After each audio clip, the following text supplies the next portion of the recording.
ஆலயத்தில் நாம் நுழைகையிலே பொது நினைவுகள் எழுகின்றன. அந்த நினைவுகளின் புது வருகையிலே நம் நெஞ்சங்கள் நிறைகின்றன. ஆலயத்தில் நாம் நுழைகையிலே பொது நினைவுகள் எழுகின்றன.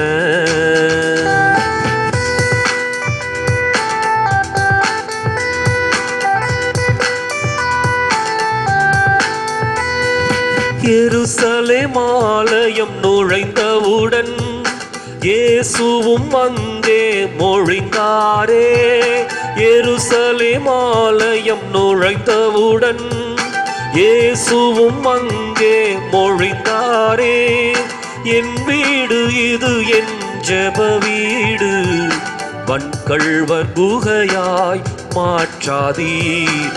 ஆலயத்தில் நாம் நுழைகையிலே பொது நினைவுகள் எழுகின்றன.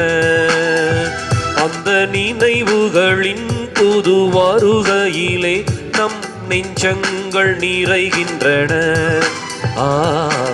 ஆலயத்தில் நாம் நுழைகையிலே புது நினைவுகள் எழுகின்றன.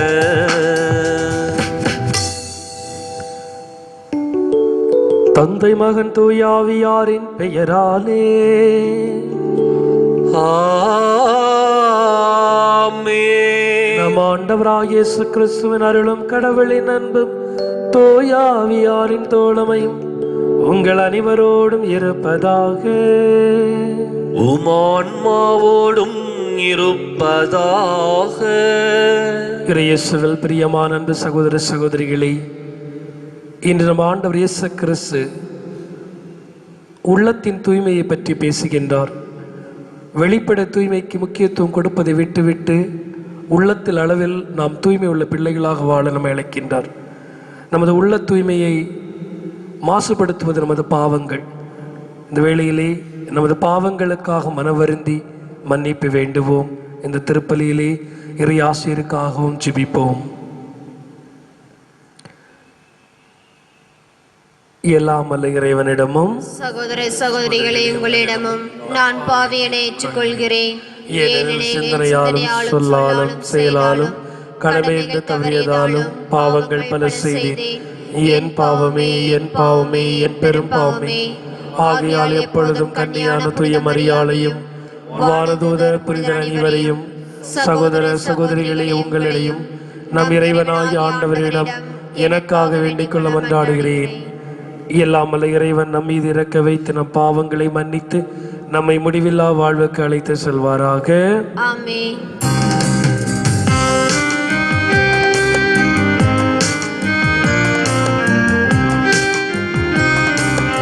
ஆண்டவரே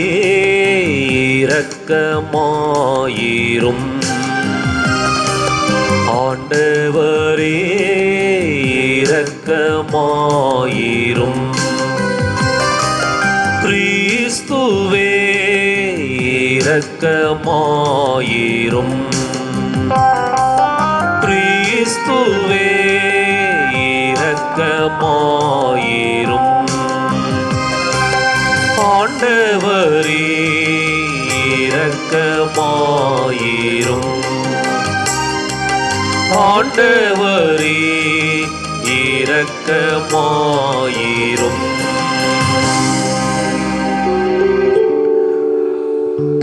மன்றாடுவோமாக.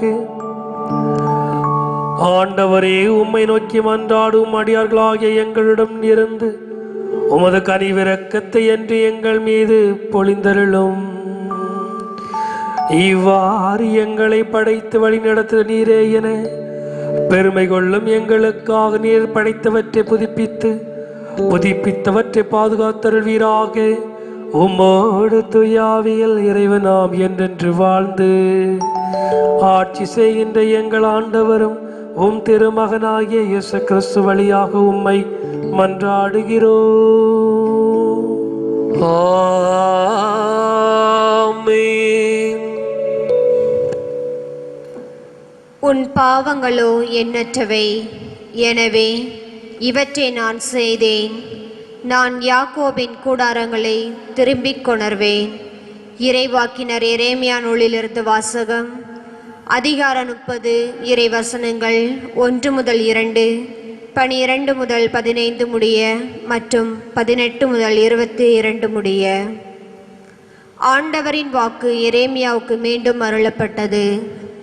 இஸ்ராயேலின் கடவுளாகிய ஆண்டவர் இவ்வாறு கூறுகிறார்: நான் உனக்கு சொல்லியிருக்கும் சொற்களை எல்லாம் ஏட்டு சுருளில் எழுதிவை.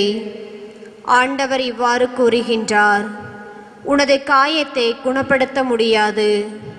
உன் புண் புரையோடி போனது. உனக்காக வாதிட எவனும் இல்லை. உனது காயத்தை ஆற்ற மருந்தே இல்லை. உன்னை குணப்படுத்தவே முடியாது. உன் காதலர் அனைவரும் உன்னை மறந்துவிட்டனர். உன்னை அவர்கள் தேடவே இல்லை. மாற்றான் தாங்குவது போல நான் உன்னை தாங்கினேன். கொடியோன் தண்டிப்பது போல நான் உன்னை தண்டித்தேன். ஏனெனில் உனது குற்றம் பெரிது, உன் பாவங்களோ எண்ணற்றவை. நீ நொறுக்கப்பட்டதை எண்ணி ஏன் அழுகின்றாய்? உனது வேதனையை தணிக்க முடியாது, ஏனெனில் உனது குற்றமோ பெரிது, உன் பாவங்களோ எண்ணற்றவை. எனவே இவற்றையெல்லாம் நான் உனக்கு செய்தேன். ஆண்டவர் இவ்வாறு கூறுகின்றார்: அடிமைத்தனத்தினின்று நான் யாக்கோபின் கூடாரங்களை திரும்பக் கொணர்வேன். அவனுடைய உறைவிடங்கள் மீது நான் இரக்கம் காட்டுவேன். அவற்றின் இடிபாடுகள் மேலேயே நகர் மீண்டும் கட்டி எழுப்பப்படும். அரண்மனையும் அதற்குரிய இடத்திலேயே அமைக்கப்படும். அவர்களிடமிருந்து நன்றி பாக்கள் எழும்பி வரும். மகிழ்ச்சியுறுவோரின் ஆரவாரம் கேட்கும். அவர்களை நான் பல்கி பெருக செய்வேன். அவர்கள் எண்ணிக்கையில் குறைய மாட்டார்கள். நான் அவர்களை பெருமைப்படுத்துவேன். இனி அவர்கள் சிறுமையுற மாட்டார்கள். அவர்களுடைய பிள்ளைகள் முன்பு போல் இருப்பர். அவர்களது கூட்டமைப்பு என் திருமுன் நிலைநாட்டப்படும். அவர்களை ஒடுக்குவோர் அனைவரையும் தண்டிப்பேன். அவர்களின் தலைவன் அவர்களுள் ஒருவனாகவே இருப்பான். அவர்களை ஆள்பவன் அவர்கள் நடுவினின்றே தோன்றுவான். அவன் என்னை நெருங்கி வர செய்வேன். அவனும் என்னை அணுகி வருவான். ஏனெனில் என்னை அணுகி வர வேறு யாருக்கு துணிவு உண்டு என்கிறார் ஆண்டவர். நீங்கள் என் மக்களாயிருப்பீர்கள், நான் உங்கள் கடவுளாயிருப்பேன். ஆண்டவர் வழங்கும் அருள்வாக்கு. இறைவா உமக்கு நன்றி. பதிலுரை பாடல் பல்லவி. ஆண்டவர் சியோனை கட்டி எழுப்பி மாட்சியுடன் திகழ்த்திடுவார். ஆண்டவர் சீயோனை கட்டி எழுப்பி மாட்சியுடன் திகழ்ந்திடுவார். வேற்றினத்தார் ஆண்டவரின் பெயருக்கு அஞ்சுவர். பூ உலகின் மன்னர் யாவரும் அவரது மாட்சியை கண்டு மருள்வர். ஏனெனில் ஆண்டவர் சியோனை கட்டி எழுப்புவார். அங்கு அவர் தம் மாட்சியுடன் திகழ்வார். திக்கற்றவர்களின் வேண்டுதலுக்கு அவர் செவி கொடுப்பார். அவர்களின் மன்றாட்டை அவமதியார். பல்லவி. ஆண்டவர் சியோனை கட்டி எழுப்பி ஆண்டவர் சீயோனை கட்டி எழுப்பி மாட்சியுடன் திகழ்ந்திடுவார். மாட்சியுடன் திகழ்ந்திடுவார். இனி வரவிருக்கும் தலைமுறைக்கென இது எழுதி வைக்கப்படும். படைக்கப்பட்டிருக்கும் மக்கள் ஆண்டவரை புகழட்டும். ஆண்டவர் தம் மேலுலகை திருநிலத்தினின்று கீழே நோக்குவார். அவர் விண்ணினின்று வையகத்தை கண்ணோக்கினார். அவர் சிறைப்பட்டோரின் புலம்பலுக்கு செவிசாய்ப்பார். சாவுக்கென குறிக்கப்பட்டவர்களை விடுவிப்பார். பல்லவி. ஆண்டவர் சீயோனை கட்டி எழுப்பி ஆண்டவர் சீயோனை கட்டி எழுப்பி மாட்சியுடன் திகழ்ந்திடுவார். மாட்சியுடன் திகழ்ந்திடுவார். உன் அடியாரின் பிள்ளைகள் பாதுகாப்புடன் வாழ்வர். அவர்களின் வழிமரபினர் உமது திருமுன் நிலைத்திருப்பர். சீயோனில் ஆண்டவரின் பெயர் போற்றப்படும். எருசலேமில் அவர் தம் புகழ் அறிவிக்கப்படும். அப்போது மக்களினங்களும் அரசுகளும் ஒன்று திரண்டு ஆண்டவரை வழிபடுவர். பல்லவி. ஆண்டவர் சீயோனை கட்டி எழுப்பி ஆண்டவர் சீயோனை கட்டி எழுப்பி மாட்சியுடன் திகழ்ந்திடுவார். மாட்சியுடன் திகழ்ந்திடுவார்.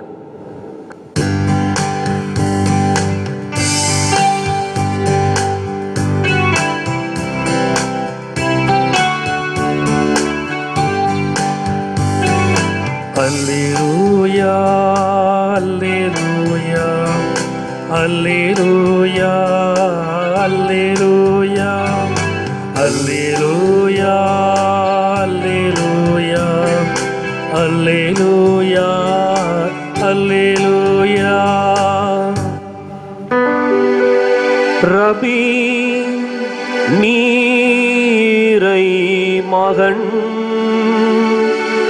நீரே இஸ்ராயல் மக்களின் அரசர். அல்லேலூயா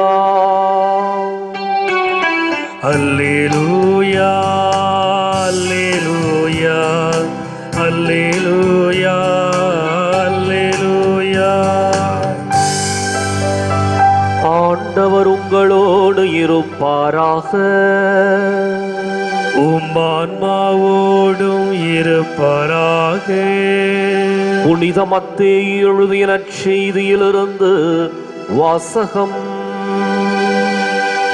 ஆண்டவரே மாட்சி உமக்கே. அதிகாரம் 15 இறைவாக்கியங்கள் 1 முதல் 2 முடிய, மீண்டும் 10 முதல் 14 முடிய.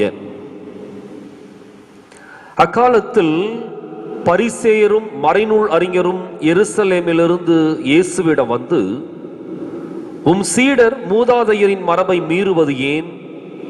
உணவு அருந்தும் முன் அவர்கள் தங்கள் கைகளை கழுவுவதில்லையே என்றனர். மேலும் இயேசு மக்கள் கூட்டத்தை தம்மிடம் வரவழைத்து அவர்களை நோக்கி, நான் சொல்வதை கேட்டு புரிந்து கொள்ளுங்கள்.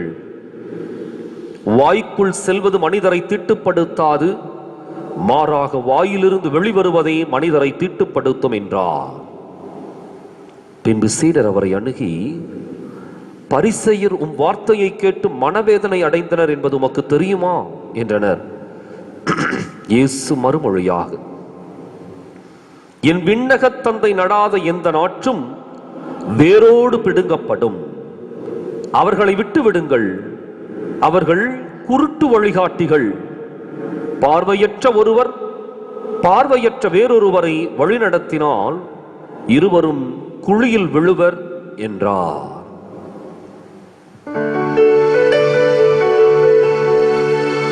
ஆண்டவரின் அருள்வாக்கு. கிறிஸ்துவே உமக்கு புகழ்.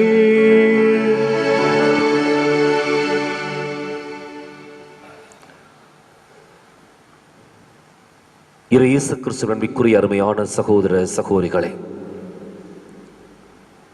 இன்றைய நற்செய்தியை 3 கூறுகளாக நாம் பிரித்து பார்க்கலாம். முதலாவது மரபு. என்ன மரபு? உண்பதற்கு முன் கைகளை கழுவ வேண்டும் என்பது மரபு. இது வழக்கமான வாடிக்கையான ஒன்று. ஆனால் இந்த மரபிலே சட்டங்கள் பல்வேறு விதமான முறைகளை கையாண்டு கொண்டிருந்தன. கையை கழுவுறது வழக்கம். ஆனால் அந்த கைகளை கழுவுவதற்கு பல சட்டதிட்டங்களை, வழிமுறைகளை அந்த சட்டம் வகுத்து கொடுத்திருந்தது. இன்றைய நற்செய்தியில இயேசு கைகளை கழுவி இருப்பார். ஆனால் எந்த மரபு பிரகாரம் கைகளை கழுவ வேண்டுமோ அதன்படி அவர் கழுவவில்லை. அதான் இங்க வைக்கப்படுகின்ற ஒரு குற்றச்சாட்டு. உம் சீடர் மூதாதையரின் மரபை மீறுவது ஏன்? உணவு அருந்தும் முன் அவர்கள் தங்கள் கைகளை கழுவுவதில்லையே என்று. இயேசு இந்த முதல் நிலையில மரபை உற்று நோக்குகின்றார். இதான் முதலாவது படிநிலை. அந்த மரபை உற்று நோக்குகின்றார். அந்த மரபு வாழ்க்கைக்கு தேவையான ஒன்றா அல்லது வாழ்க்கைக்கு முரணான ஒன்றா என்பதை அவர் அலசி ஆராய்கின்றார். மரபுகள் கடைபிடிக்கப்படுவது மனித வாழ்க்கைக்கு உகந்ததுதான். ஆனால் அதே மரபுகள் வாடிக்கைக்காக கடைபிடிக்கப்படுகின்ற பொழுது அதுல அர்த்தமும் இல்லை, பொருளும் இல்லை. ஏறக்குறைய இயேசு இந்த காரியத்தை அலசி ஆராய்ந்து ஒரு தெளிவான ஒரு முடிவுக்கு வருகின்றார். இரண்டாவது நற்செய்தியினுடைய இரண்டாவது நிலை, இந்த இரண்டாவது நிலையை இயேசு நற்செய்தி அறிவிக்க பயன்படுத்துகின்றார். கைகளை கழுவவில்லையே என்ற ஒரு முறைப்பாடு அல்லது ஒரு கோரிக்கை முன்வைக்கப்படுகின்றது. ஆனால் இயேசு இந்த இடத்தை நற்செய்தி அறிவிக்க பயன்படுத்துகின்றார். இயேசு சொன்ன நற்செய்தி, வாய்க்குள் செல்வது மனிதரை திட்டுப்படுத்தாது, மாறாக வாயிலிருந்து வெளிவருவதே மனிதரை திட்டுப்படுத்தும். வாய்க்குள் செல்வது எல்லாம் உணவுப் பொருளாக மாத்திரமே இருக்க முடியும், அல்லது சில வேண்டாத பொருள்களும் வாய்க்குள் செல்வதுண்டு. வாய்க்குள் செல்லுகின்ற ஒவ்வொன்றும் அந்த மனிதருடைய இரைப்பைக்கு சென்று அது ஜீரணமாகி கழிவுகள் வெளியேற்றப்படும். இது இயற்கையாகவே மனித உடல் அமைப்பில் இருக்கின்ற ஒரு கூறு. இது நிச்சயமாக எந்த ஒரு காலகட்டத்திலும் மனிதனை திட்டுப்படுத்த போவதில்லை. ஏதோ 1-2 காலகட்டத்தில் அந்த உணவில் ஏதாவது கலந்திருந்தால் அது வேறு விதத்தில் ஒரு காரியத்தை உடலிலே உருவாக்கும், அது கூட ஜீரணமாகி சரியாகிவிடும். இப்போ வாய்க்குள் செல்லுகின்ற எந்த ஒரு பொருளும் ஒரு மனிதனை தீட்டுப்படுத்த முடியாது. மாறாக எது ஒரு மனிதனை தீட்டுப்படுத்துகின்றது என்றால், அவனுடைய உள்ளத்திலிருந்து வெளிவருகின்ற வார்த்தை வாயின் வழியாக வெளிவந்து அவனை தீட்டுப்படுத்துகின்றது. அவனுடைய உள்ளத்திலிருந்து வெளிவருகின்ற சிந்தனை அவனுடைய வாயின் வழியாக வெளியே வந்து தீட்டுப்படுத்துகின்றது. ஒரு மனிதனுடைய சிந்தனையில் உருவாகின்ற வஞ்சக எண்ணங்களும் சிந்தனைகளும் அடுத்த மனிதர்களை தீட்டுப்படுத்துகின்றது, தன்னையும் அது தீட்டுப்படுத்துகின்றது. அதான் இயேசு சொல்லுகின்ற ஒரு நற்செய்தி. இன்றைக்கு நம் வாயிலிருந்து வெளிவருகின்ற வார்த்தை எத்தனை மனிதர்களை நிலைகுலைய செய்திருக்கின்றது, எத்தனை மனிதருடைய வாழ்க்கையை சீரழித்திருக்கின்றது, எத்தனை மனிதர்களை அவமானப்படுத்தி இருக்கின்றது, எத்தனை மனிதருடைய உள்ளத்தை காயப்படுத்தி வருத்தப்படுத்தி இருக்கின்றது. நம்முடைய வஞ்சக எண்ணமும் சிந்தனைகளும் அல்லது நம்முடைய சதித்திட்டங்களும் எத்தனை குடும்பங்களை சீரழித்திருக்கின்றது, எத்தனை சமுதாய முன்னேற்றங்களை பின்னடைவை செய்ய வைத்திருக்கின்றது. இன்றைக்கு அலசி பார்க்க வேண்டிய ஒரு நிகழ்வு இது. இன்றைக்கு இந்த வாயிலிருந்து வெளிவருகின்ற வார்த்தை தான் இத்தனை மாற்றங்களையும் செய்திருக்கின்றது. இதே வாயிலிருந்து வெளிவருகின்ற வார்த்தை நிச்சயம் அடுத்தவர்களுக்கு வாழ்வு கொடுக்க முடியும், ஒரு குடும்பத்தை சீராக்க முடியும், ஒரு மனிதனுக்கு நம்பிக்கை கொடுக்க முடியும், ஒரு சமுதாயத்தினுடைய முன்னேற்றத்தை இந்த வாயிலிருந்து வெளிவருகின்ற வார்த்தை உறுதிப்படுத்த முடியும், ஒரு புரட்சியை ஏற்படுத்த முடியும், ஒரு மலர்ச்சியை இந்த சமுதாயத்திற்குள் ஏற்படுத்த முடியும். அப்ப இன்றைக்கு சிந்தித்து பார்ப்போம். வாயுக்குள் செல்லுகின்றது உணவுப் பொருள் மாத்திரம்தான். அது ஒருவேளை அதிகபட்சமாக திட்டுப்படுத்தினால் அது உடலிலே சில கோளாறுகளை ஏற்படுத்தும், அவ்வளவுதான். ஆனால் ஒரு மனிதனுடைய வாயிலிருந்து வெளிவருகின்ற வார்த்தை இன்றைக்கு தீட்டுப்படுத்தக்கூடிய ஒரு ஆற்றலை பெற்றிருக்கின்றது. எனவே இன்றைக்கு நாம் சிந்தித்து பார்ப்போம். இயேசுவினுடைய நற்செய்தி அன்றைக்கு பரிசேய சமுதாயத்திற்கு மாத்திரமல்ல, மாறாக இன்றைக்கு இருக்கின்ற நமக்கும் உரித்தான ஒன்றுதான். அன்றைக்கு பரிசேய சமுதாயத்தினர் சட்டங்களால் அல்லது மரபுகளால் தங்களுடைய போதனைகளை கூட மக்கள் மீது சுமையாக சுமத்தி அவர்கள் தங்களுடைய வாயிலிருந்து வெளிவருகின்ற வார்த்தைகளால் அந்த மனிதர்களை நோகடித்திருந்தார்கள், சாகுக்கு கையளித்திருந்தார்கள். ஆனால் இன்றைக்கு நம்முடைய வார்த்தைகளும் கூட அப்படிப்பட்ட ஒரு நிலையில் இருந்தால் மீண்டும் நாம் திருத்திக் கொள்வோம், மனம் மாறுவோம்.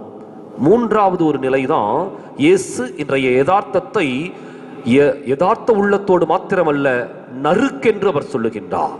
அந்த சீடர்கள்லாம் வந்து கேட்கிறாங்க, பரிசேயர் உம் வார்த்தையை கேட்டு மனவேதனை அடைந்தனர் என்பது உமக்கு தெரியுமா?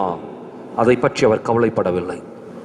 காரணம், எல்லா மனிதர்களையும் மனவேதனைக்கும் வருத்தத்திற்கும் உள்ளாக்கி இருந்த அந்த பரிசேயர்களை பற்றி, அவருடைய மனநிலையை பற்றி இயேசு ஒருபோதும் கவலைப்படவில்லை. காரணம், ஒட்டுமொத்த சமுதாயத்தையும் மக்கள் இனத்தையும் அவர்கள் தங்களுடைய கைப்பிடிக்குள் கைப்பாவையாக வைத்திருக்க வேண்டும் என்ற ஒரு எண்ணத்தோடு அதிகார திமிரோடு செயல்பட்டவர்கள் தான் இந்த பரிசேயர்கள். எனவே அவர்கள் மனவேதனை அடைந்தனர் என்பதை சீடர்கள் சொன்ன பொழுது இயேசு இன்னும் அதற்கு ஆழமான ஒரு பதிலை கொடுக்கின்றார். என்ன பதில்னா, பார்வையற்ற ஒருவர் பார்வையற்ற வேறொருவரை வழி நடத்தினால் இருவரும் குழியில் விழுவர். குருட்டு வழிகாட்டிகள் என்று சொல்லி அந்த பரிசேயர்களை சுட்டி காட்டுகின்றார். இன்றைக்கு நம்முடைய வாழ்க்கை நெறிமுறை பார்வை உடையதாயிருக்க வேண்டும். குருட்டு வழிகாட்டிகளாக நாம் ஒருபோதும் இருந்துவிடக்கூடாது. ஒரு காரியத்தை குறித்த ஒரு தெளிவும் விழிப்புணர்வும், ஒரு லட்சியத்தை நோக்கிய ஒரு பயணமும் நமக்குள் இருக்க வேண்டும். மாறாக கண்களை மூடிக்கொண்டு நம்மை சுற்றி ஒரு வட்டத்தை வரைந்து கொண்டு, அதான் பரிசேயருடைய மனநிலை. தங்களுடைய அதிகாரத்தை, தங்களுடைய செல்வாக்கை, தங்களுடைய பணபலத்தை, தங்களுடைய இருப்பை பாதுகாத்துக் கொள்வதற்காக மக்களை பயன்படுத்தி இவர்கள் அவர்களுக்கு குருட்டு வழிகாட்டிகளாக செயல்பட்டார்கள். இன்றைக்கும் மக்களுடைய கண்களை கட்டிவிட்டு, இன்றைக்கும் ஒரு சமுதாயத்தினுடைய ஒட்டுமொத்த முன்னேற்றத்தையும் தடை செய்துவிட்டு, இன்றைக்கும் எந்த ஒரு மனிதனுடைய அறிவையும் ஆழமாக சிந்தித்து பார்க்க விடாமல் அவர்களுடைய அறிவை மட்டம் தட்டி குருட்டு வழிகாட்டிகளாக செயல்பட்டு கொண்டிருக்கின்ற எந்த ஒரு மனிதனையும், எந்த ஒரு அமைப்பையும், இயக்கத்தையும் எந்த ஒரு மனிதரும், அறிவுத்திறனுள்ள எந்த ஒரு மனிதரும் ஏற்றுக்கொள்ள முடியாது. அதைவிட மேலாக இயேசு அவர்களை ஒருபோதும் மன்னிக்கவும் போவதில்லை. அதனாலதான் ரொம்ப அழகாக நறுக்கென்று சொல்லுகின்றார், அவர்களை விட்டு விடுங்கள், அவர்கள் குருட்டு வழிகாட்டிகள், வேரோடு அவர்கள் பிடுங்கப்படுவார்கள். இவை அனைத்தும் இயேசு சொன்ன வார்த்தைகள். இன்றைக்கு சிந்தித்து பார்ப்போம். இன்றைக்கு குருட்டு வழிகாட்டிகளாக ஒருபோதும் இருப்பதற்கு நாம் முன்வரக்கூடாது.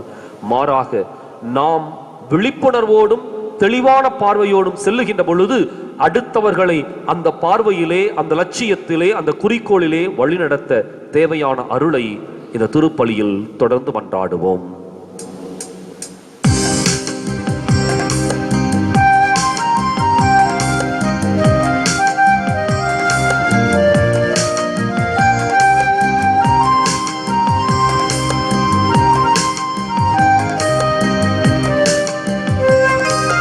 அன்போடு வந்தோம், காணிக்கை தந்தோம், கனிவோடு ஏற்பாய் ஆண்டவரே, உம் பலியோடு சேர்ப்பாய் தூயவனே.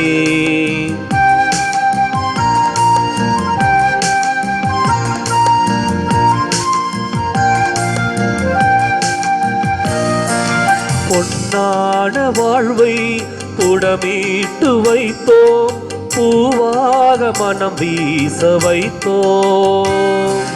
பொன்னான வாழ்வை புடமீட்டு வைத்தோம், பூவாக மனம் வீச வைத்தோம்.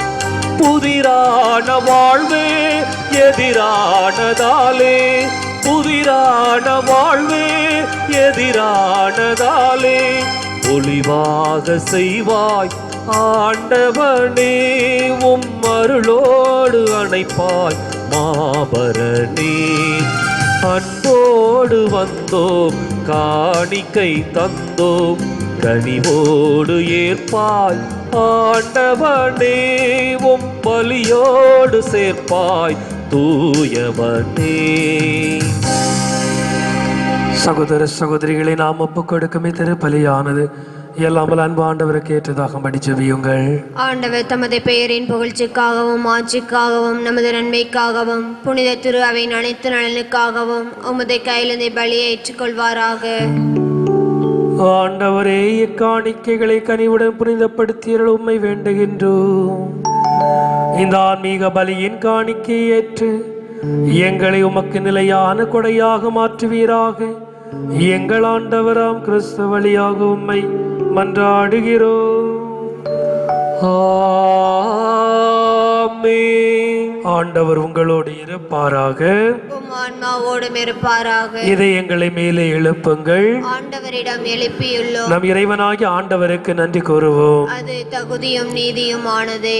ஆண்டவரே, தூயவரான தந்தையே, என்று வாழும் எல்லாமல்ல இறைவா, என்னாலும் எவ்விடத்தில் நாங்கள் உமக்கு நன்றி செலுத்துவது மெய்யாகவே தகுதியும் நீதியுமாகும், எங்கள் கடமையும் மீட்புக்குரிய செயலுமாகும்.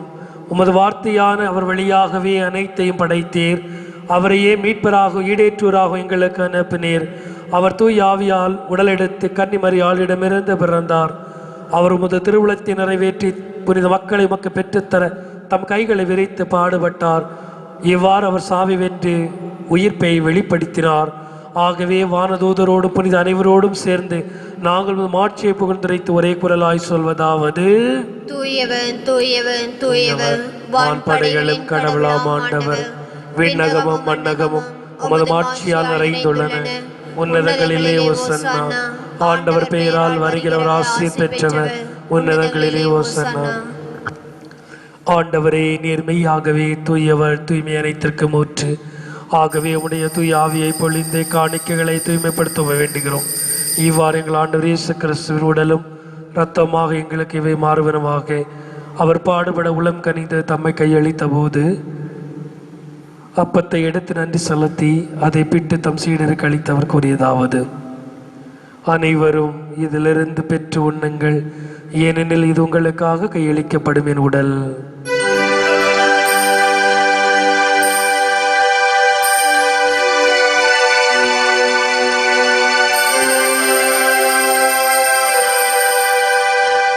அவ்வண்ணமே இரவு விருந்தை அருந்தியபின் கிண்ணத்தை எடுத்து மீண்டும் உமக்கு நன்றி கூறி தம் சீடருக்கு அளித்தவர் கூறியதாவது: அனைவரும் இதிலிருந்து பெற்று பருகுங்கள், ஏனெனில் இது புதிய நிலையான உடன்படிக்கைக்குரிய என் இரத்தத்தின் கிண்ணம். இது பாவ மன்னிப்புக்கென்று உங்களுக்காக பலருக்காக சிந்தப்படும். இதை நினைவாக செய்யுங்கள்.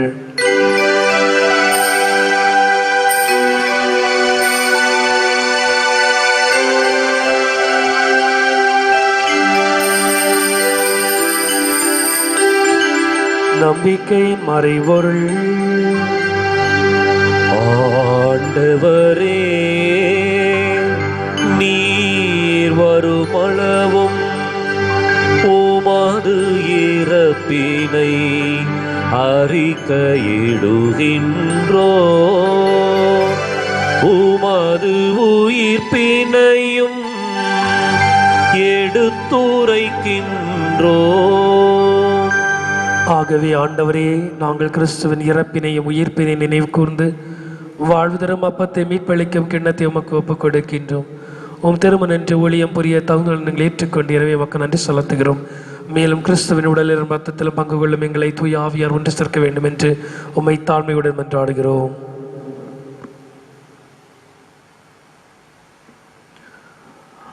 ஆண்டவரே, உலகெங்கும் பரவியிருக்கும் அது திரு அவையை நினைவு கூர்ந்தருளும். எங்கள் தலைமை தந்தை பிரான்சிஸ், எங்கள் மறைமாவட்ட தலைமை தந்தை பீட்டர் பீர், எல்லா திருநிலையினராகிய அனைவரோடும் உமது திரு அவை அன்பில் நிறைவு பெறச் செய்தருளும். மேலும் உயிர்த்தெழும் எதிர்நோக்குடன் துயில் கொள்ளும் எங்கள் சகோதரர் சகோதரிகளையும்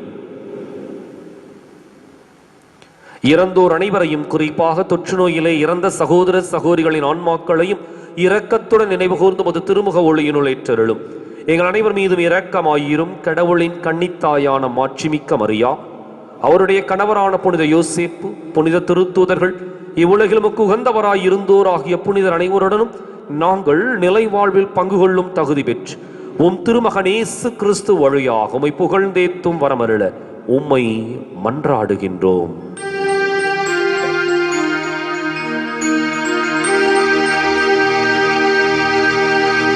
இவர் வழியாக இவரோடு இவரில் எல்லாம் வல்ல இறைவனாகிய தந்தையே,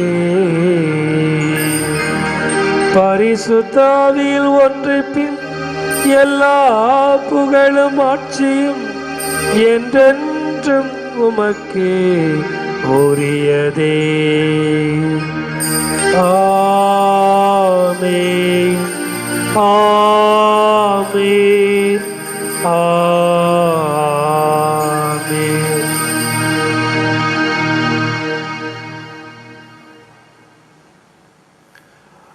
மேய்ப்பரின் கட்டளையால் கற்பிக்க பெற்று இறை படிப்பினையால் தேர்ச்சி பெற்று நாம் துணிந்து சொல்வோம். விண்ணுலகில் இருக்கிற எங்கள் தந்தையே, உமது பெயர் தூயதென போற்ற பெறுக. உமது ஆட்சி வருக. உமது திருவுளம் விண்ணுலகில் நிறைவேறுவது போல மண்ணுலகிலும் நிறைவேறுக. எங்கள் அன்றாட உணவை இன்று எங்களுக்கு தாரும். எங்களுக்கு எதிராக குற்றம் செய்வோரை நாங்கள் மன்னிப்பது போல எங்கள் குற்றங்களையும் மன்னியும். எங்களை சோதனைக்கு உட்படுத்தாதையும் தீமையில் எங்களை விடுவித்தருளும். ஆண்டவரே, தீமை அனைத்திலிருந்தும் எங்களை விடுவித்து எங்கள் வாழ்நாளில் அமைதியை கனிவுடன் அருளும் மன்றாடுகிறோம். உமது இரக்கத்தின் உதவியால் நாங்கள் பாவத்திலிருந்து எப்போது விடுதலை பெற்று யாதொரு கலக்கமின்றி நலமாயிருப்போமாக. நாங்கள் எதிர்நோக்கி இருக்கும் பேரின்பத்திற்காகவும் எங்கள் மீட்பராம் இயேசுவின் வருகைக்காகவும் காத்திருக்கின்றோம். ஏனெனில் ஆட்சியும் வல்லமையும் ஆட்சியும் என்றென்றும் உமதே. ஆண்டவரே இயேசு கிறிஸ்துவே, அமைதியை உங்களுக்கு விட்டு செல்கிறேன், என் அமைதி உங்களுக்கு அளிக்கின்றேன் என்றும் திருத்துதர்களுக்கு மொழிந்தீரே. எங்கள் பாவங்களை பாராமல் உமது திரு அவை நம்பிக்கை கண்ணோக்கி உமது திருவுளத்திற்கு ஏற்பதற்கு அமைதி ஒற்றுமளித்தல்வீராக. என்றென்று வாழ்ந்து ஆட்சி செய்கின்ற நீரே. வாழ்வழிக்கும் மீட்பளிக்கும் ஆண்டவருடைய சமாதானம் உங்களோடு இன்றும் என்றும் இருப்பதாக. உம் ஆன்மாவோடும் இருப்பதாக. கடவுள் அளித்த சமாதானத்தை பகிர்ந்து கொள்வோம்.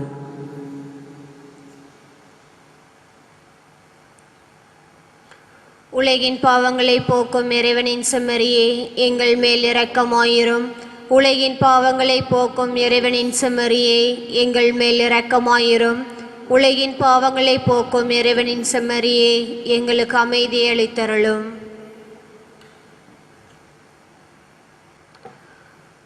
அன்பு சகோதர சகோதரிகளே, இதோ இறைவனின் செம்மறி, இதோ உலகின் பாவங்களை போக்க வந்த நம் ஆண்டவர் இயேசு கிறிஸ்துவனுடைய வாழ்வு தரும் திருவுடலை மீட்பளிக்கும் திருக்கிண்ணமும் இந்த ஆண்டவரை முடிவில்லா விருந்திற்கு பெற்ற நான் பேறு பெற்றோர். ஆண்டவரே, நேர நிலத்தில் எழுந்தருள நான் தகுதியற்றவள். ஆனால் ஒரு வார்த்தை மட்டும் சொல்லி அருளும், எனது ஆன்மா நலமடையும். கிறிஸ்துவின் திருவுடல் காத்து முடிவில்லா வாழ்வளிப்பதா.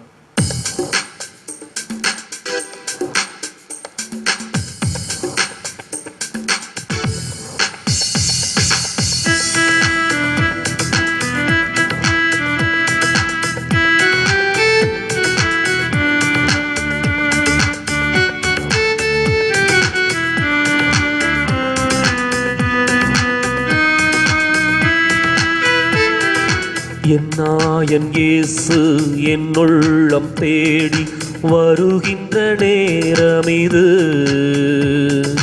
என் ஆன்மாவரை ஏத்தி போற்றி மகிழும் வேளை இது. என் இயேசு என் உள்ளம் தேடி வருகின்ற நேரம் இது. என் ஆன்மாவரை ஏத்தி போற்றி மகிழும் வேளை இது. எந்தவம் நான் செய்தேன், என் நன்றி நான் சொல்வேன். எந்தவம் நான் செய்தேன், என் நன்றி நான் சொல்வேன். என் இயேசு என் உள்ளம் தேடி வருகின்ற நேரம் இது. என் ஆன்மாவரை ஏத்தி போற்றி மகிழும் வேளை இது.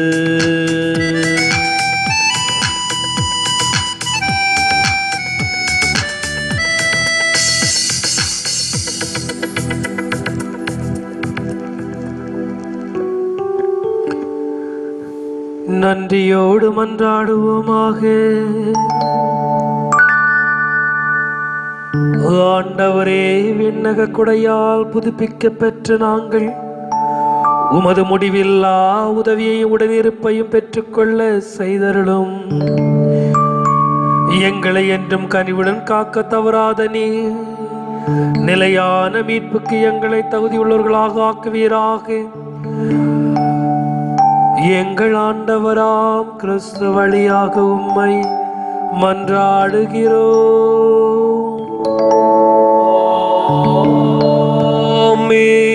ஆண்டவர் உங்களோடு இருப்பாராக. உமான்மாவோடும் இருப்பாராக. எல்லாம் வல்ல இறைவன் தந்தை மகன் தூயாவியாரின் வழியாக நம் அனைவரையும் ஆசீர்வதிப்பாராக. ஆமென். கிறிஸ்துவின் அன்பிலும் அருளிலும் சென்று வாழ்வோம். வாழ்வின் பலி தொடரட்டும். இறைவனுக்கு நன்றி. வலது வாய்க்காலுக்காக ஜெபம். அன்பு தந்தையே இறைவா, அன்பு தந்தையே இறைவா, கேளுங்கள் கொடுக்கப்படும், கேளுங்கள் கொடுக்கப்படும், தட்டுங்கள் திறக்கப்படும், தட்டுங்கள் திறக்கப்படும், தேடுங்கள் கண்டடைவீர் தேடுங்கள் கண்டடைவீர் என்ற இறை வார்த்தையில் என்ற இறை வார்த்தையில் நம்பிக்கை வைத்து ஜெபிக்கிறோம். நம்பிக்கை வைத்து ஜெபிக்கிறோம். எம்முடைய வட்டாரத்தை எம்முடைய வட்டாரத்தை மிகவும் பாதிப்புக்குள்ளாக்கி இருக்கிற மிகவும் பாதிப்புக்குள்ளாக்கி இருக்கிற தண்ணீர் பிரச்சனை தீர தண்ணீர் பிரச்சனை தீர எம்முடைய நீண்டகால திட்டமான எம்முடைய நீண்டகால திட்டமான வலது வாய்க்காலை வலது வாய்க்காலை நிறைவு செய்து கொடுப்பேராக. நிறைவு செய்து கொடுப்பீராக. எம்முடைய வட்டாரத்தை எம்முடைய வட்டாரத்தை அழிவினின்றும் அழிவினின்றும் வறட்சி நின்றும் வறட்சி நின்றும் விடுவித்து விடுவித்து எமக்கு தேவையான எமக்கு தேவையான குடி தண்ணீரையும் குடி தண்ணீரையும் விவசாய தண்ணீரையும் கொடுத்து விவசாய தண்ணீரையும் கொடுத்து இப்பகுதியை வளமாக்கி இப்பகுதியை வளமாக்கி எங்கள் வாழ்க்கையை எங்கள் வாழ்க்கையை செழிப்படைய செய்வீராக. செழிப்படைய செய்வீராக. இவற்றை இவற்றை எங்கள் ஆண்டவராகிய எங்கள் ஆண்டவராகிய கிறிஸ்து வழியாக கிறிஸ்து வழியாக உம்மை மன்றாடுகிறோம். உம்மை மன்றாடுகிறோம். ஆமென். ஆமென்.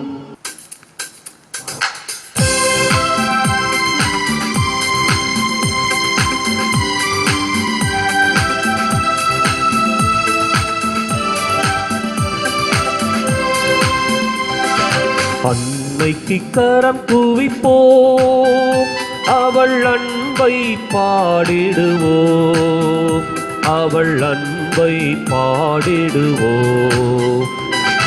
அன்னைக்கு கரம் குவிப்போம்.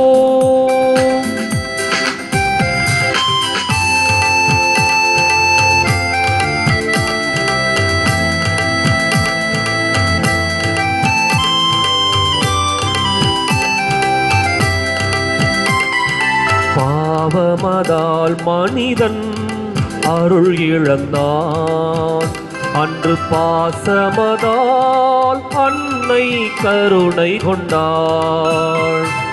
பாவமதால் மனிதன் அருள் இழந்தான், அன்று பாசமதால் அன்னை கருணை கொண்டாள். பாரினில் வாடினோர் வாழ்வு கண்டார், பாரினில் வாடினோர் வாழ்வு கண்டார். பன்னிசை எழுப்பி பாடிடுவோம், அன்னைக்கு கரம் குவிப்போம், அவள் அன்பை பாடிடுவோம், அவள் அன்பை பாடிடுவோம். அன்னைக்கு கரம் குவிப்போம்.